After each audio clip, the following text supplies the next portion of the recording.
நம்ம சேனலை சப்ஸ்கிரைப் பண்ணாதவங்க சப்ஸ்கிரைப் பண்ணுங்கள். கூடவே பெல் ஐக்கானை கிளிக் பண்ணிங்கன்னா நாங்கள் அப்லோட் பண்ணுற வீடியோவை நீங்கள் உடனுக்குடன் பார்க்கலாம்.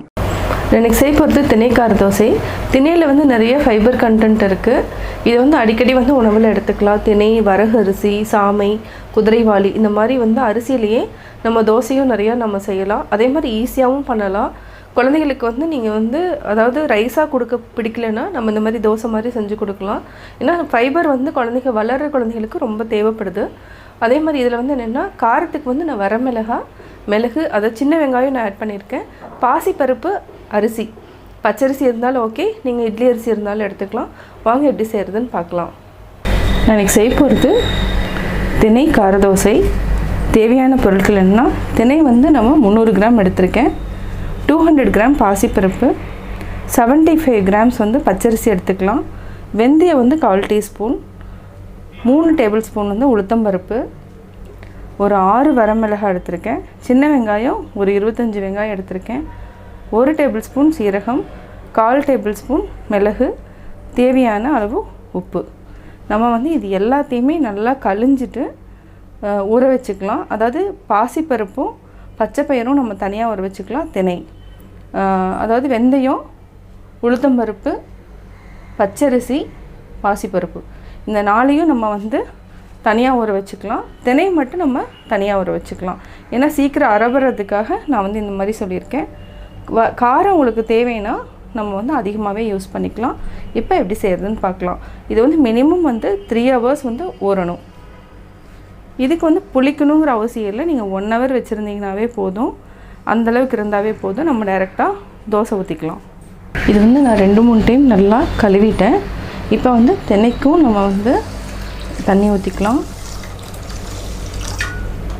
அதே மாதிரி பாசிப்பருப்பு, பச்சரிசி, வெந்தயம், உளுந்து இதுக்கும் நம்ம தேவையான அளவு தண்ணி ஊற்றிட்டு வரமிளகாய் நம்ம திணை கூட ஊற வச்சுக்கலாம். அப்போ தான் ஈஸியாக அரைப்படும். இது ஒரு 3 ஹவர்ஸ் இல்லைன்னா 2 ஹவர்ஸ் நல்லா ஊறட்டும். அதுக்கப்புறம் நம்ம கிரைண்டர் இல்லைனா மிக்சியில் போட்டு அரைச்சிக்கலாம். இது கம்மியான அளவு தான், அதனால் நம்ம மிக்சியிலே அடிச்சுக்கலாம். இப்போது திணை கார தோசைக்கு அரைச்சிட்டோம். அரைச்சி 1 ஹவர் ஆகிடுச்சு. ஆனால் நான் இப்போ தான் சால்ட் ஆட் பண்ண போகிறேன். இதுக்கு தேவையான அளவு நம்ம ஆட் பண்ணிக்கலாம். கூடவே கொத்தமல்லியும் நம்ம ஆட் பண்ணிக்கலாம்.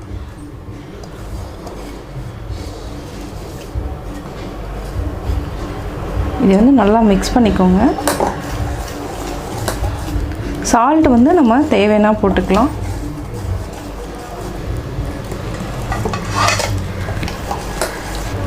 இது நல்லா மிக்ஸ் பண்ணிவிட்டு இப்போ நம்ம தோசைக்கல்லில் தோசை ஊற்றிக்கலாம்.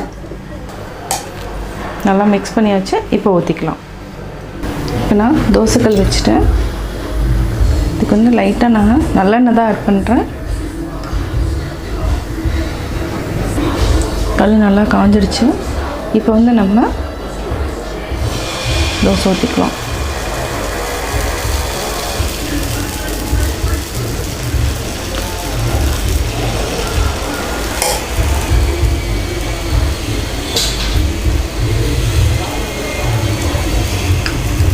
ஃபஸ்ட்டு தோசைக்கு மட்டும் நிறையா ஊற்றிக்கோங்க. அதுக்கப்புறம் நம்ம கம்மியாக ஊற்றினா போதும்.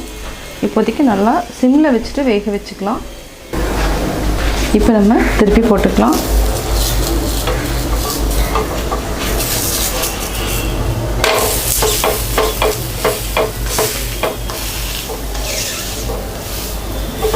நல்லா இந்த கார்னர் மட்டும் நல்லா ப்ரெஸ் பண்ணி விடுங்க. அப்போ தான் வேகும்.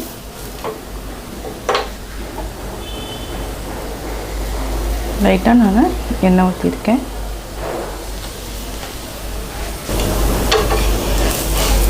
வெந்துருச்சான்னு செக் பண்ணிக்கலாம். இன்னும் ஒரு 2 நிமிஷம் அப்படியே விட்டுட்டு நம்ம எடுத்துக்கலாம்.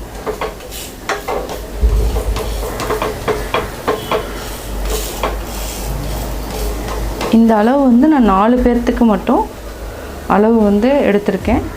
நீங்கள் எவ்வளோ பேர் இருக்காங்களோ அதுக்கு தகுந்த மாதிரி நீங்கள் மெஷர்மெண்ட் ஜாஸ்தி பண்ணிக்கோங்க. இப்போது வெந்துருச்சு.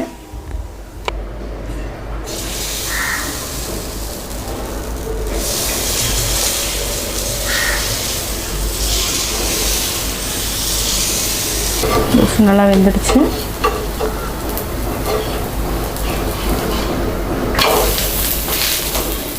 தினை கார தோசை ரெடி ஆயிடுச்சு. சுவையான தினை கார தோசை ரெடி. நான் தினை கார தோசை எப்படி செஞ்சேங்கிறத பார்த்தீங்க. கட்டாயம் உங்களுக்கு பிடிச்சிருக்கும். நீங்களும் வீட்டில் ட்ரை பண்ணி பார்த்துட்டு உங்களுடைய கமெண்ட்ஸ் எனக்கு சொல்லுங்கள். உங்கள் ஃப்ரெண்ட்ஸ்கிட்டையும் மறக்காமல் ஷேர் பண்ணுங்கள். மறக்காமல் எங்கள் சேனலை சப்ஸ்கிரைப் பண்ணுங்கள்.